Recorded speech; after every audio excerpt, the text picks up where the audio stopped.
Hola, ¿qué tal? Mi nombre es Alida Lizeth López Quintero, soy estudiante de la Universidad Autónoma de Sinaloa en la Facultad de Medicina y Extensión Mazatlán. Estoy cursando el octavo semestre y pertenezco al grupo 18. Hoy les voy a hablar sobre oncocápsulas de la salud del tema cáncer de cabeza y cuello. El cáncer de cabeza y cuello comprende todos los tumores malignos que se originan en los tejidos presentes desde la base del cráneo hasta el opérculo torácico, principalmente en las vías aerodigestivas superiores, en los senos perinasales y glándulas salivales mayores y menores. A la mucosa que recubre las diferentes estructuras del área de cabeza y cuello se le conoce como mucosa de las vías aerodigestivas superiores. En ella se origina el 85% de los cánceres de la región, 90% de los cuales son carcinomas epidermoides. El cáncer de cabeza y cuello más común es el carcinoma epidermoide. Los cánceres de cabeza y cuello se categorizan a su vez de acuerdo a la zona de la cabeza o del cuello en la que empiezan. Dentro de la epidemiología, se puede considerar un tipo de tumor infrecuente, ya que representa un 5% de todos los tumores. Es un tumor que predomina en el masculino, aunque en los últimos años, debido al aumento del hábito del tabaco, el alcohol y por infecciones de VPH en la mujer, ha ido incrementando su incidencia. La edad media de aparición es por encima de los 50 años, aunque los tumores de nasofaringe y glándulas salivales pueden aparecer antes. Su distribución por sexos en España es de 10:1 para el varón. Existen algunas variaciones en cuanto a su frecuencia en distintas áreas geográficas, pero en Europa la localización más frecuente es la laringe, seguido de la orofaringe, cavidad oral y nasofaringe. En la etiología, se puede considerar que este tipo de tumor tiene una etiología fundamentalmente ambiental. Sus principales factores de riesgo son el tabaco, aumenta el riesgo de tumores de cavidad oral, orofaringe, hipofaringe y laringe. Los fumadores tienen un riesgo más alto de 6 veces más de desarrollar este tipo de cáncer que los no fumadores. El alcohol. El beber alcohol multiplica el riesgo de cáncer de laringe por 5 respecto a la población general. El riesgo aumenta si se asocia al consumo de tabaco. Otras localizaciones en las que se encuentra aumentado son la orofaringe, hipofaringe y la cavidad oral. Aunque estos dos factores son los más frecuentes implicados en el origen de estos tumores, existen otros, tales como la dieta, la higiene bucal, las infecciones y la irradiación. En la dieta, el déficit de vitaminas, en especial la A y la C, pueden contribuir al inicio de estos tumores. En la higiene bucal, la escasa higiene bucal y las zonas de roce de las prótesis dentales mal ajustadas se relacionan con los tumores de orofaringe.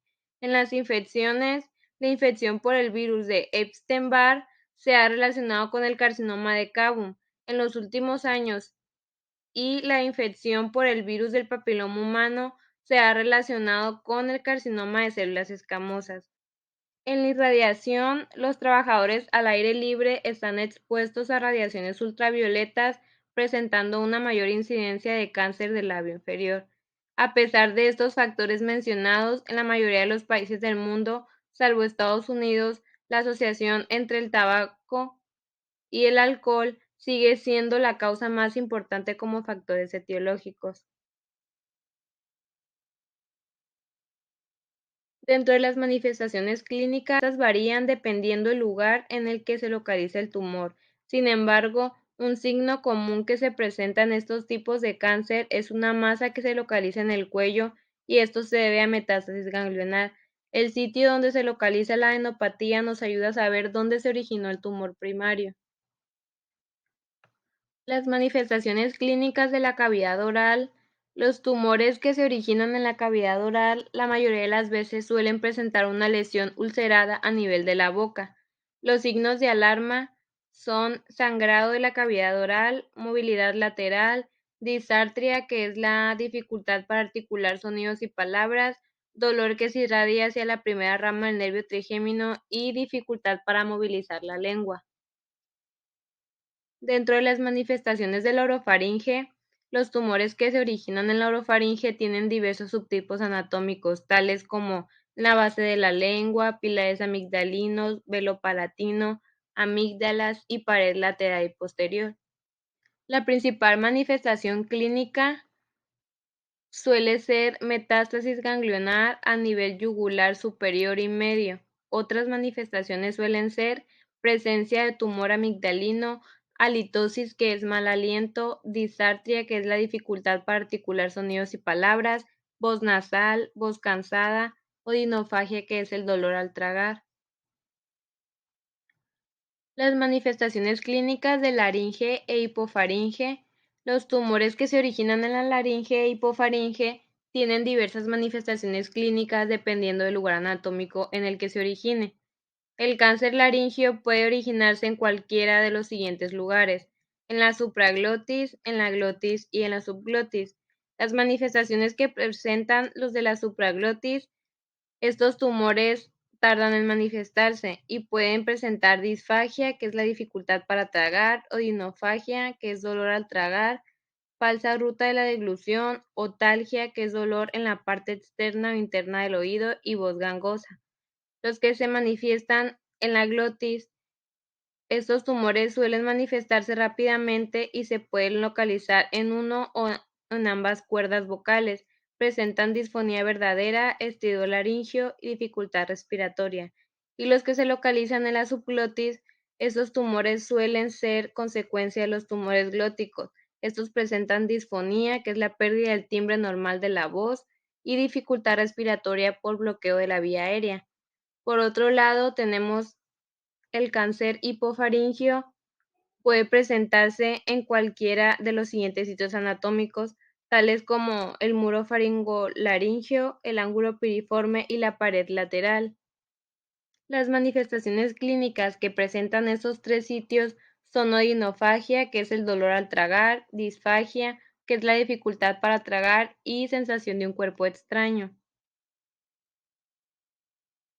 Las manifestaciones que presentan en macizo centrofacial: aquellos tumores que se originan en este sitio anatómico, sus manifestaciones suelen ser tardías.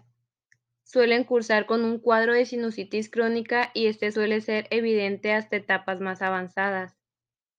Suelen presentar epífora, que es lagrimeo persistente, dipoplía, que es visión doble, epistaxis, que es sangrado de la nariz, y otras manifestaciones son abombamiento del paladar blando, aumento del volumen de la cara y movilidad dental superior.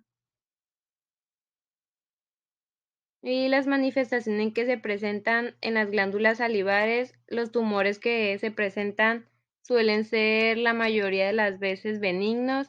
El tipo más común es el carcinoma mucoepidermoide y la localización más frecuente es la glándula parótida.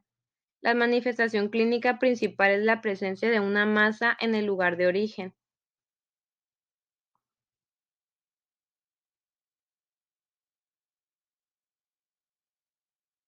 Para el diagnóstico, el más importante es el histológico. Mediante este se puede estratificar el tumor y así poder elegir el tratamiento más adecuado para este.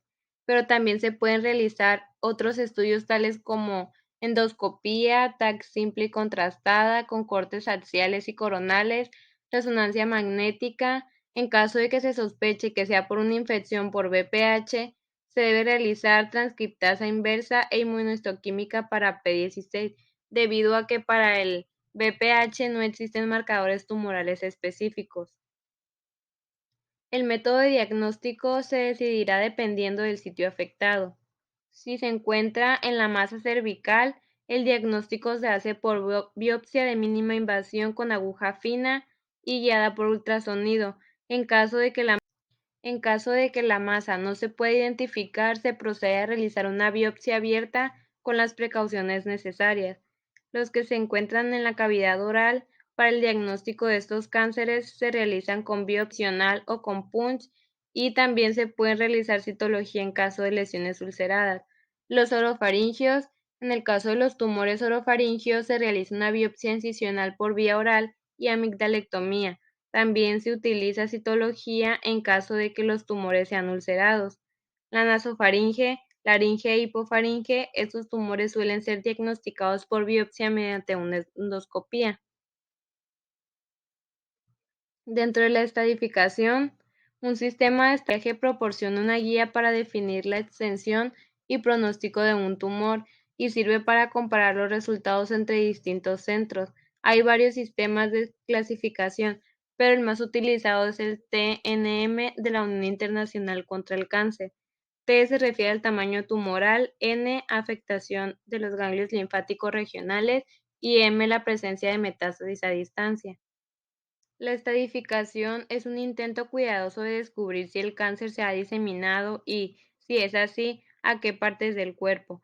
La estadificación quizás requiera exámenes con anestesia en un quirófano, radiografías y otros procedimientos de exploración, con imágenes y análisis de laboratorio. Al saber cuál es el estadio de la enfermedad, el médico podrá planificar un tratamiento.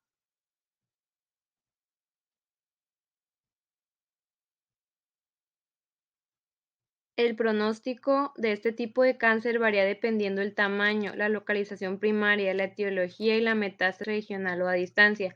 Por lo general, el pronóstico es favorable cuando el diagnóstico se realiza de manera precoz y el tratamiento es oportuno y adecuado. Con el tratamiento adecuado, la supervivencia a 5 años puede ser del 90% para el estadio 1, del 75 a 80% para el estadio 2, de 45 al 75% para el estadio 3 y hasta el 50% para el estadio 4.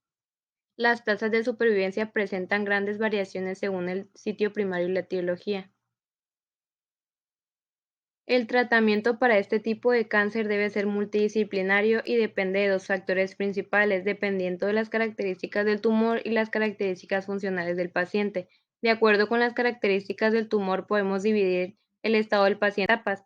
La etapa inicial puede ser de una sola modalidad, ya sea cirugía o radioterapia, siempre y cuando se tome en cuenta la funcionalidad de ese tratamiento ofrezca. Etapa locorregional avanzada. En esta etapa, una sola modalidad de tratamiento no es suficiente, se tiene que combinar dos tratamientos, ya sea cirugía más radioterapia o radioterapia más quimioterapia. La secuencia terapéutica se basa en tres factores principales: la localización del tumor, tamaño del tumor primario y el tamaño de la metástasis ganglionares.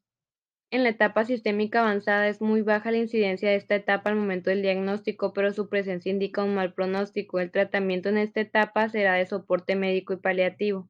El origen del tumor es importante para la decisión terapéutica. Los tumores se dividen en dos: aquellos que son candidatos a cirugía inicial, tales como los de la cavidad oral, glándulas salivales, laringe, hipofaringe y macizo centrofacial, y aquellos que no son candidatos a cirugía inicial, tales como nasofaringe y orofaringe. La quimioterapia y la radioterapia se pueden utilizar en ambas clasificaciones. La única diferencia es que en los tumores que son candidatos a cirugía inicial, la radioterapia o quimioterapia se realizan después de la cirugía. Eso fue todo del tema de cáncer de cabeza y cuello. Espero les haya gustado. Soy Aleida Lizeth López Quintero, estudiante de la Universidad Autónoma de Sinaloa, de la Facultad de Medicina Extensión Mazatlán, del grupo 818. Muchas gracias.